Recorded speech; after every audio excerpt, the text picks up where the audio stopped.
Today I want to talk to you guys about a couple of bad experiences that I had at work where I ended up learning a lesson or two about how I should put myself first and how I should put my needs first rather than the needs of others. Timeline will be a little bit mucky here, so I do apologize if this video seems like it's all over the place, but I'll try and keep this as accurate as possible. I'll try and get the timelines consistent as possible, but my memory is a little bit scratchy on this. Anyway, several years ago I was working as a commercial cleaner on a couple different sites, all under one company, and at a certain point I decided that I wanted to move out. I was living with my mum and stepdad, and I wanted to go out into the world and try to, I guess, look after myself, have a place of my own, or at least go rent out a place and have that experience of having to look after myself, right? While that happened, there were some changes at work. Naturally, we had some issues with the company that was overseeing the 2 or 3 sites that I had been working at, and they ended up losing those sites. For the most part, things were going pretty well. I was renting with 2 other people, and I was able to pay my rent and utilities and whatnot, pay all my bills, and still have a little bit of money to save. Not much, but still something. Then all of a sudden, I lost one of the sites. They wanted a cleaner there at a very specific time, and I was on one of my other sites, so I lost that. So started losing hours through that, and then the company that I was working under for those different sites, they lost the contracts for the other 2 sites I was working on. Company that took over one of the sites would not pay any overtime at all, or at least the higher ups. We had a person on that site that was trying to pay us our hours that we actually worked, but then got into a bit of trouble for it, so we were not getting paid.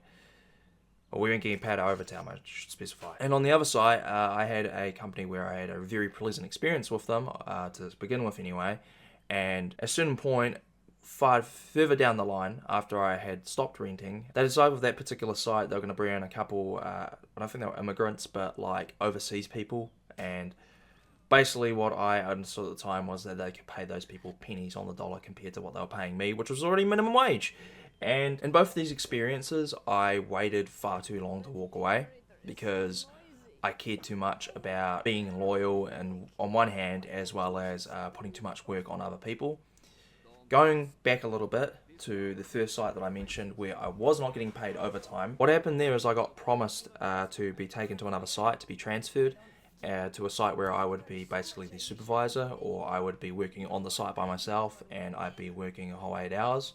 So 40-hour week instead of, I think I was doing like a maximum of 32 to 34 hours at a certain point, which at the time was more than enough to cover all my rent, cover my bills, etc, etc, etc. However, of course, started losing hours, inquired to get more hours with these companies, and waited far too long. With the first company, it took a third party stepping in and giving me a phone call and just saying, hey, look, you've got to look after yourself, man, get out of there. Obviously, this all affected my renting situation, which started going downhill very quickly. I started biting into savings and whatnot, and basically because I was far too loyal to these sites and to my co-workers in a sense that I didn't want to put the extra work on them or anything, right? I ended up making things far worse for myself. I chewed through a major part of my savings trying to not walk away from these sites because I liked the other people on them, like the other co-workers I was working with, and I didn't want to give them the extra work. And whilst by the end of it, we got another person in to come and clean the areas that I was cleaning, it was pretty evident to us on site that that person wasn't going to be there long. He was a bit lazy, and we could just tell from the get-go basically that we figured he's not going to be here long. So over the period of time of walking away from that job and that particular job site, my rent came up. It was like a yearly lease basically, and naturally I had to make the decision of like, I can't do this, I got to go home. Thankfully, my common sense kicked in when I realized just how much money I was throwing away basically. And this was money that I had saved up for a future home purchase, which fortunately I've got a house now. So I got very, very lucky to have the support that I did by being able to go back home and live with my mum and stepdad again. I imagine there's not that many people that have that support system and are probably looking at this going, damn, you're stupid, man, you're stupid. And I was. Very, very stupid decisions. So with the other job, as I said, I basically got laid off on one site because they brought in overseas people that would just do the job for far, far cheaper. And it was 2 people doing a job, so I'd spend maybe an hour on site, right? these people would walk in there and do it, basically cut that time down to like 25 minutes, 30 minutes. Not only were they getting paid far less, but also it's taking far less time. So again, a lot less money to spend on these people coming in and doing that job rather than having me go in there and do it for a longer period of time. And despite that, I stayed with that company as well. I think fortunately by that period of time I was already back home, so it wasn't affecting my rent, but it was majorly affecting my mental health. And on the other hand, I was able to get a night shift job with them where I would have to where I go clean up a cinema. Fortunately, I was able to get a night shift job, which is roughly 5 hours a night. Fortunately, I had to work literally every day of the week. So I'm not even getting any real downtime here. I'm not working like a full 8 hour day, right? But I am just barely scraping by, and very quickly that job, we had higher ups clamping down on us and saying, no, you need to be quicker.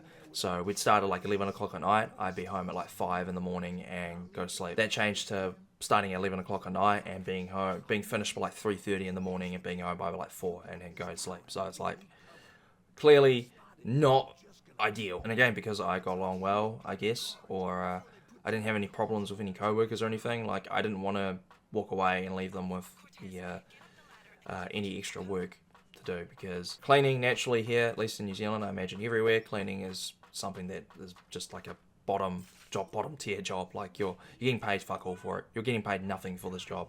You're just gonna get paid minimum wage here, right? Unless you do like an incredible job, unless you do like some sort of management position or something, or a supervisor role. I'm not entirely certain. On average, to my knowledge, you'll get paid minimum wage. It's not ideal. It's certainly wasn't an ideal job for me to be in to begin with, but I had some bad experiences with Welltech and other bits and pieces where I was like, well, this is all I know how to do, and I'm clearly not smart enough to be able to go into the real world and get a degree or a job that will allow me to get higher pay. And I was not very confident at the time, and it certainly affected how things went. All in all, fortunately, I was able to rebound. As I've mentioned, I live in my own house now, so thankfully I was able to rebound. And until I bought the house I'm in now, I spent pretty much the rest of my time living at my mum and stepdad's. Anyway, I just wanted to talk about that today and sort of put out that lesson. Like, don't be too loyal to your job, and always be double checking. Even if you're in a good job, just like always be double checking and saying, can I be doing better for myself? Am I truly happy here? Is my financial situation secure?